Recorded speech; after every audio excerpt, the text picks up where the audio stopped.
I think we can all agree that metal is kind of weird. In terms of sound, it can range from anthemic masterpieces with immense compositional talent to school cubicle ambience complete with a bin lid being smashed with a comically large spoon at immense speeds. Although the sound of metal is so diverse with a schizophrenic spiderweb of subgenres shooting out of every scene, much of the aesthetics have remained relatively similar. Don't get me wrong, shit has changed throughout the decades, and there are countless small aesthetic alterations based on whether you're a fan of death metal, black metal, or god forbid one of the heinous grindcore or slam subgenres. But despite the differences in face paint placement or how much your denim resembles being smashed through a shredder, much of the overall silhouette and style remains the same. This isn't the only predicament we're going to explore throughout this video. For one, how has a genre that's so rooted in anti-establishment and shocking people become so homogenized in terms of style, and can this style be considered commercialized in the same way as like goth or punk? But there are more questions.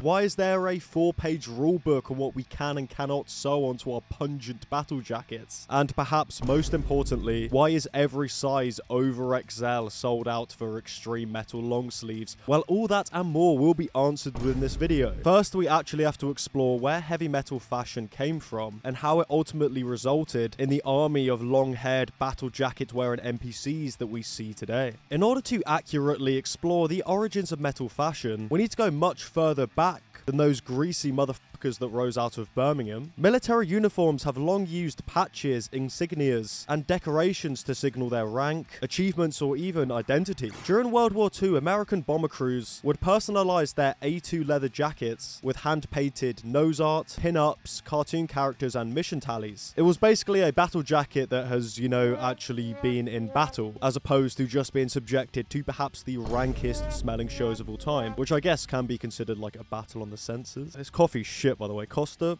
coffee from a machine. Need to get out the suburbs, bro. We ain't got shit here. After the war, many soldiers found it difficult to adjust to the typical wage-cut lifestyle. Military life was not only structured, but allowed for a tight-knit community, as well as, of course, a fuck ton of adrenaline on a regular basis. This led to numerous veterans purchasing motorbikes and forming clubs after returning from war. Many of these groups would specialize in, let's say, the more criminal aspects of the unemployed lifestyle, which all came to a head in 1947 when a riot broke out at a motorcycle rally in California. In response to these events, the American Motorcyclist Association would state how 99% of the riders were law-abiding citizens. But quickly, whoa, so I'm sure you are also a law-abiding citizen, somebody who values privacy and freedom just like me. Which brings us to the sponsor of this video, PIA VPN. I'm sure you know what a VPN is, but if not, imagine putting your online activity in a lovely private encrypted hole. Instead of your data being public for everybody to see, it's safe and encrypted. This means your IP address is hidden and always stays private. But wait, there is more. Depending on which country you live, certain streaming services like Netflix show different TV shows. By switching regions with PIA, you can unlock content that you typically would not be able to see. For example, Rick and Morty, the Pickle Rick High IQ show? That show isn't actually available on US Netflix, but it just so happens it can be found in 36 other countries. So simply connect to a UK network and boom, you can Pickle Rick to your heart's content. PIA also has servers in 90 plus countries, a strict no logs policy, and it protects you on public Wi-Fi, which is huge if you're at cafes, airports, university, wherever you may be. I genuinely use it for traveling or on public networks because I'd rather have my data not be exposed for literally no reason. Check out PIA VPN today. Scan the QR code or go to piavpn.com/Coolia to receive 83% off. That's just $2.03 a month. You'll also get 4 extra months for free. The link is also in the description and in the pinned comment. Huge thanks to PIA VPN for sponsoring this video and helping me create the content I love in this algorithmic hellscape. Now let's get back to this motorcycle conundrum. So what about the remaining 1%? Well, this small section proudly claimed to be that 1%. A group of outlaws who didn't particularly give a fuck about anything apart from motorbikes. And of course, beating the ever-loving shit out of drug-loving journalists. If you understood that incredibly niche reference, you already know I'm talking about the Hells Angels. For a group that prided themselves on being outside of the system, these motherfuckers definitely did look pretty similar, with many of their outfit conventions mirroring what is commonly seen in modern day metal stylings. The group would immediately receive a negative reputation as they would get involved in drug-related crime, alongside becoming notorious for violent conflicts with rival motorcycle gangs that included shootings, civilian casualties, and literal fucking bombings at times. If the Hells Angels had their way, the entirety of the US would have turned into a fucking rust map by the end of the 60s. Well, I guess it wasn't wasn't too far off. This is all a bunch of yapping that is designed to connote to you, my beautiful darling audience, that the Angels had a pretty fucking bad reputation. They were basically a gang, and the hierarchy within the group reflected that. They began to build formal structures and spread throughout America, and you know what that means? They adopted a uniform that made them look the same despite, you know, claiming to be outlaws. Due to the Angels' connection to military culture, it's clear a similar style would be adopted, utilizing highly structured visual identifiers. They rejected society but recreated hierarchy internally, and this would mainly be demonstrated with their sleeveless leather or denim jackets, which included various patches. The classic 3-patch structure was utilized, which involved a top rocker displaying the club name, a large central emblem, and a bottom rocker indicating territory. Basically, if you saw any of these motherfuckers on the motorbike or on the street, you could look directly at their jacket and know exactly what kind of area or territory they belonged to. But these patches had to be earned. You couldn't just sew it on yourself and just be like LARPing as a Hell's Angel. I don't think LARPing really existed back then. If you wore one without officially being in the club or having permission, it could result in extreme violence. So with all this in mind, perhaps the later battle jacket related gatekeeping isn't too surprising, although I do think that trafficking literal drugs is a little bit more serious and of course risky than flexing how little monthly listeners your favorite band has on Spotify to the goth girl that is going to ignore your messages on Hinge and unmatch as soon as they realize how insufferable you really are. Definitely not an experience I've had countless. Well, let's actually talk about music for fucking sake. But very quickly, I am going to do a deeper dive into the Hells Angels and their relationship with the culture and the music of the 60s, and that'll be exclusive to the Patreon, alongside other exclusive videos such as the sexual psychology of the goth grifter, as well as the dystopian realities of touching digital grass. That's such an intriguing idea for a video that's exclusive to my Patreon. Please check it out. I would deeply appreciate it. In the 60s, rock musicians became increasingly infatuated with the biker aesthetic, and that makes perfect sense. It all connoted rebellion. The sleeveless vests, jackets, boots, and perhaps most importantly long hair became packaged with this music. So where the f did the long hair come from? I've got long hair. I've got long ass hair and it's kind of a bit knotted at the moment. I literally only have it because it looks cool and some random chick told me that if I cut it off, some angel would lose its wings, whatever the fuck that means. But where did the hairstyle and its connection to metal even come from? Why do we subject ourselves to sweaty necks for swag? Well, in the post-war West, short, tidy hair on dudes was all but expected within society. The haircut connoted discipline, conformity. It was basically the wage cut trim. Long hair was different. It sat on the outskirts. And although it had existed for centuries, from caveman to majestic horse-top warriors to random homeless poets who liked drugs and sex, it was still largely frowned upon for dudes to grow out their long, luscious manes. In the late 50s and early 60s, dudes started growing out their hair as a sign of counterculture and resistance. The hippie movement, centered around San Francisco, embraced long greasy hair as a rejection of not only conservative America but somehow the Vietnam War, amongst various other things. It somehow does make sense, alright? Just trust me. The 60s wasn't just flowing hair and untreated STIs, but also a period that began stretching the limits of what rock music could even be. Bands were utilizing heavier distortion, esoteric imagery, improvisation, and of course, ridiculous volumes at their live shows. The technology also reflected this: louder amps, fuzz pedals, which combined with music that strayed outside of the typical blues conventions. It was just creating far more heavier and uncompromising sounds. It's clear that this style somewhat inspired the metal pioneers, most important of course being Black Sabbath. Do you know what it means when someone says based? Bitch. The band would originally form under the name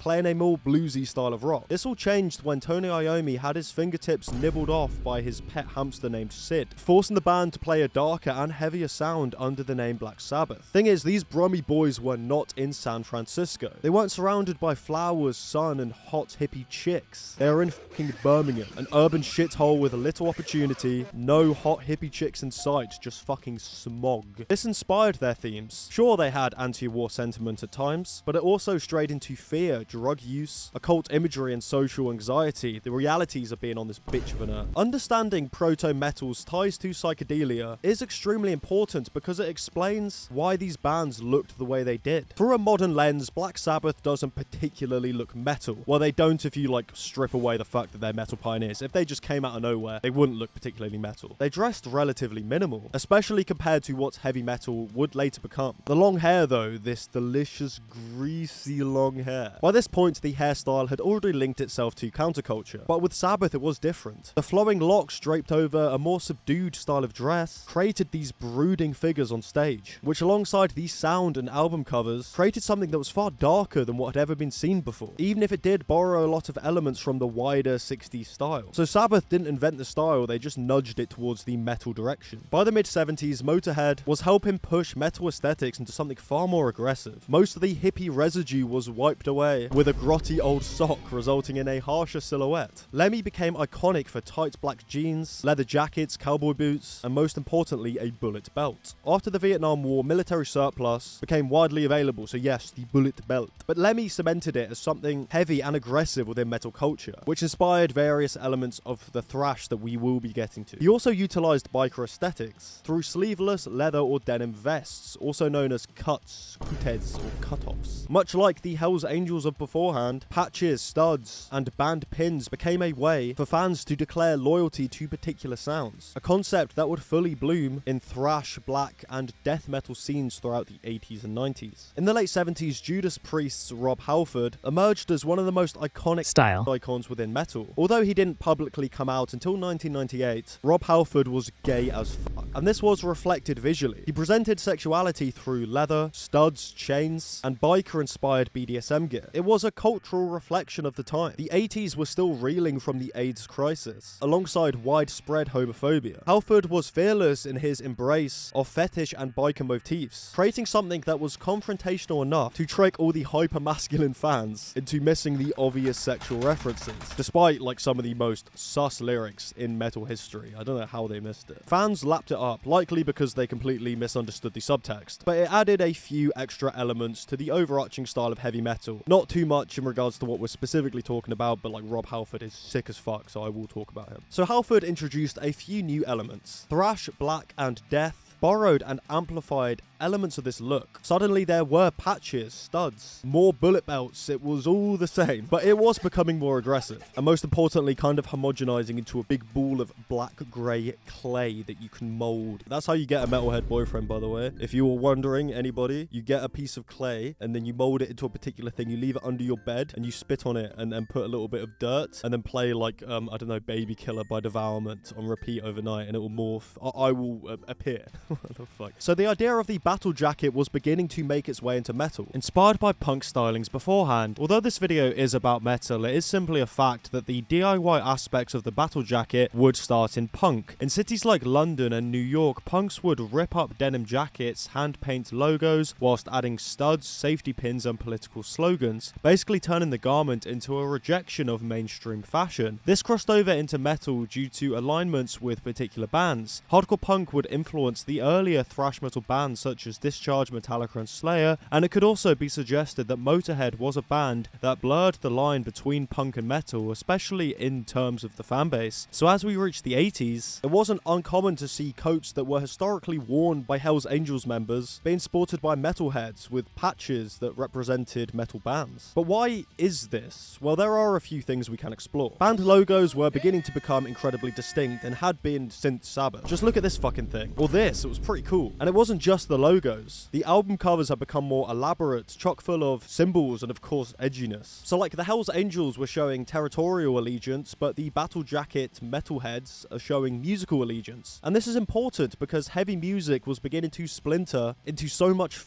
bullshit. Especially in the 90s, it wasn't just enough to just be like a heavy metal fan anymore. You had to adapt to whatever dumbass subgenre was next. And if you're just a long-haired dude wearing a denim jacket, it's hard to tell whether you're into black, thrash, new wave British heavy metal, whatever. The patches symbolize this. But before we do get a little bit too carried away with the culture of the battle jacket, we first need to discuss the genres that fully embraced this style. Because chronologically, we aren't quite at the fully fledged battle jacket quite yet. Thrash had become one of the heavier subgenres subgenres of metal to turtlehead its way into the mainstream by this point. So it makes sense that it had such immense influence on an item of clothing named a fucking battle jacket. As mentioned earlier, bands like Metallica, Slayer, Thrash, Megadeth, they'd all become so visually distinct in terms of their marketing that it would have been rude not to commercialize it at least like a little bit. So they started selling patches at their shows. This was gradual and inconsistent based on the touring schedule of these bands, so the DIY culture still remained prominent. So the jacket became wearable proof of a fan's journey through heavy metal, a canvas that's taken from biker tradition and amplified with DIY ethos, where obscure patches were a visual badge of honor. The bullet belt was also key to thrash, paired with tight jeans, long sleeves, and long hair. So once again, thrash added a few elements to the stew, but largely it was still the same. Unlike overarching genres like punk, where the offshoots inspired entirely new aesthetics such as goth, it seemed as if metal was just going down a far simpler path. The early 90s was perhaps the most controversial period for metal. I'd argue even more so than the Satanic Panic or the emergence of Black Sabbath, as you know, people actually died, and I think there were like some fires and shit and like, I don't know, like this crop top. Norwegian black metal became a prominent aspect of the metal fashion. Obviously, we are all very much aware of the story, but just in case, I will quickly speedrun. This egotistical freak wanted to start a band. This sweet young man kind of wanted to stop existing, but joined the band as a vocalist instead. He liked the idea of disappearing from reality so much that he started dressing like he wasn't alive, and then he actually did pass away in a very tragic manner. And then this egotistical freak, who was also racist, joined the band, and a few more people died. I don't know, maybe some shit was set on fire. I have plenty of videos explaining this in detail. What matters outside of the death is the visuals of the death. Corpse paint emerged as a defining feature, which involved white and black face paint applied in a way to make the wearer look corpse-like. This was utilized alongside black clothing, spikes, leather, denim,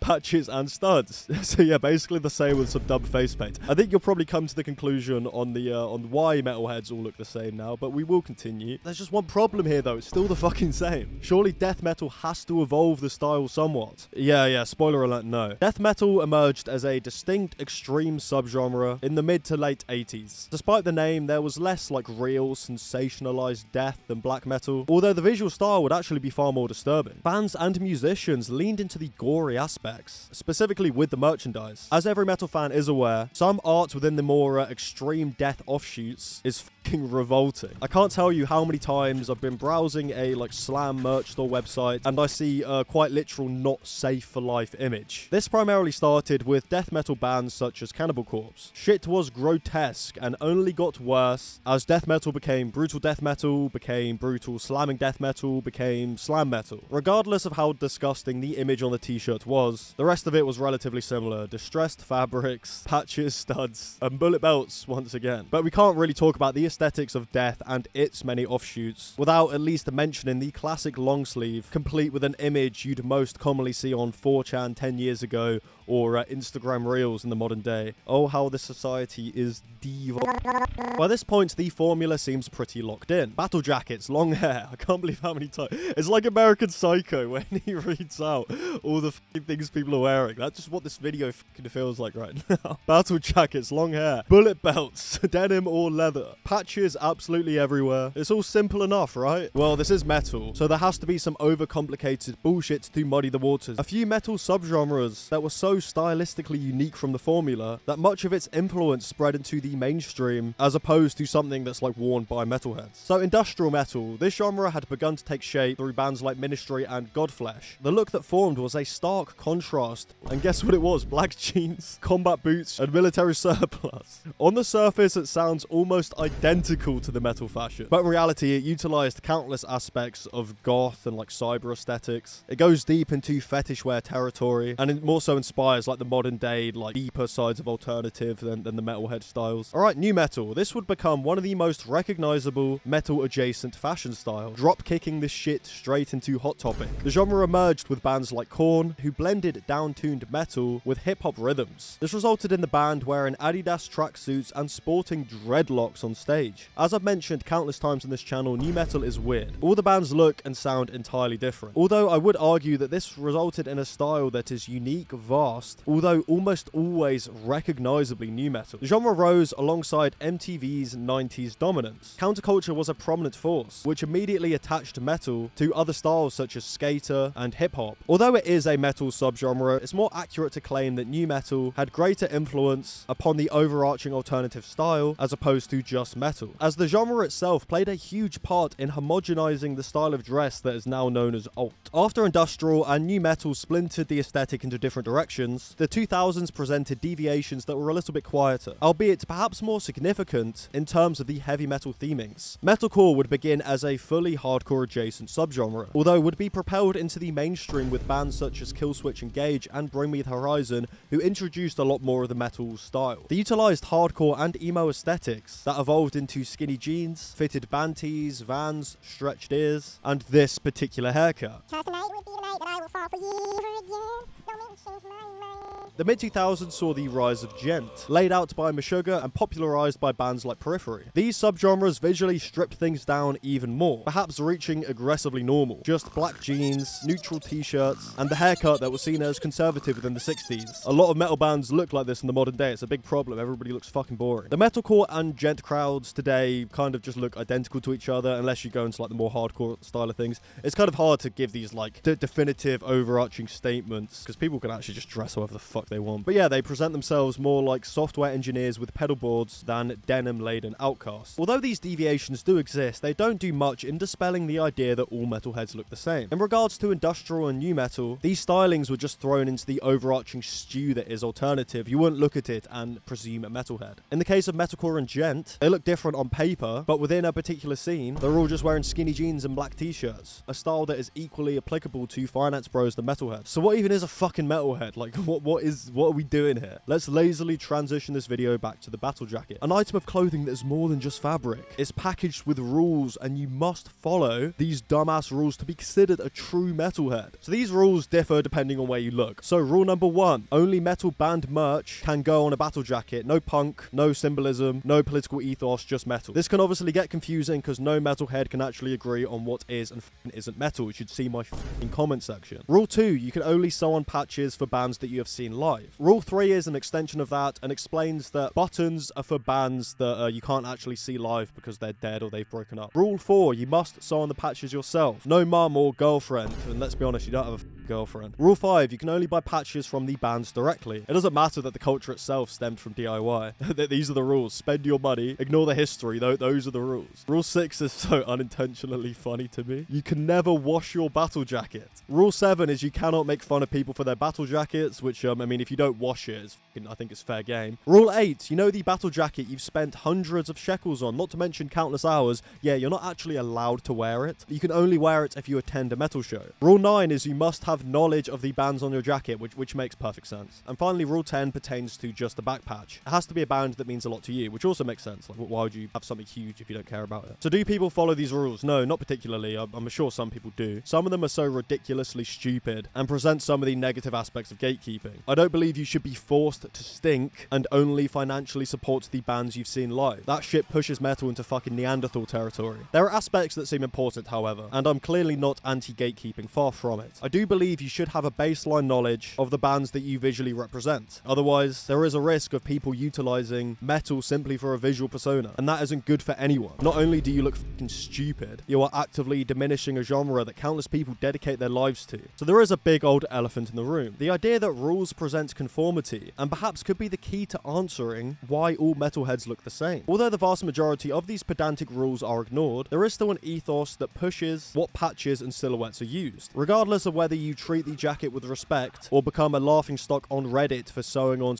Boys and My Little Pony patches, which is a good thing. You should be a laughingstock on Reddit. Fuck you, Reddit. Regardless, the jacket looks the same from a distance. The rules that matter are so deep-rooted that it keeps the battle jacket within the same visual niche. That may explain aspects of the conundrum, but it doesn't display the bigger picture. And surprisingly, as is most things in life, a lot of it is psychological, a product of overlapping structural, economic, historical, and social forces that meld together, creating the common metal look. The genre of metal is so fragmented. Countless visual styles exist. and even the political ethos can stray vastly depending on the scene. These visual codes reduce the ambiguity. Long hair, dark clothing, denim, it all functions as an immediate identifier. But why this silhouette in particular? Well, in regards to the battle jacket, certain aesthetics can be seen as more credible if they require effort, risk, or sacrifice. You attend the show, get battered in the pit, sew the patches on by hand, and get stigmatized for wearing the jacket in public, especially if you don't wash it. There is inherent risk to the style, and I feel it pushes it further within distinct metal groups as a result. The status within a subculture derives from insider knowledge, authenticity, and participation. This arguably rings more true in metal subcultures than it does a lot of the others. The battle jacket is key to this. It's quite literally a visual representation of subcultural capital through patches and the rules that come alongside it. Metal is also physically intense. Durable clothing is all but needed. Denim and leather withstand these intense environments, and perhaps it is the reason it became popular in the first place. You also can't see the sweaty pit stains through a black t-shirt. Patches are cheap and modular. Even if we ignore the subcultural worth of displaying what you enjoy, they seem to align with metal perfectly. Historically, metal, especially the extreme subgenres, has relied on touring and merchandise to stay alive. Outside of a few examples, it's a tight-knit community. They have to spend their money on things for the bands to make a living. This wearable branding and the culture surrounding it becomes a lifeline for the bands. Metal has an unusual relationship with tradition, and that can perhaps be explained by the gatekeeping it experiences. It differs from fashion-driven subcultures that unwillingly become attached to commercialization as the style was yoinked by every fast fashion company on the planet. Metal stays old school for the most part, and although it has been thrown into the alternative slop stew in some regards, what we picture as the average metalhead doesn't stray too far away from what they looked like 20 or even 30 years ago. But there is one more big fat fucking elephant in the room, and the elephant is the way in which the metal logo has been bastardized in recent years. Our favorite little illegible, spiky, chaotic piece of typography has been widely appropriated by mainstream brands for over a decade now. Streetwear, skate brands, gym clothing, literally anything related to fashion. There's a reason for this. The metal logo just looks cool. Julia, is that you? Yeah. You good? Yeah, I'm good. The algorithm hasn't been treating me too nicely, but do you want... I got some merch misinformation spreader. It's a funny joke from the channel. Long sleeves, look. Long sleeves with the sleeves. I don't know. T-shirts. I think I'm whoa, chill. Bro.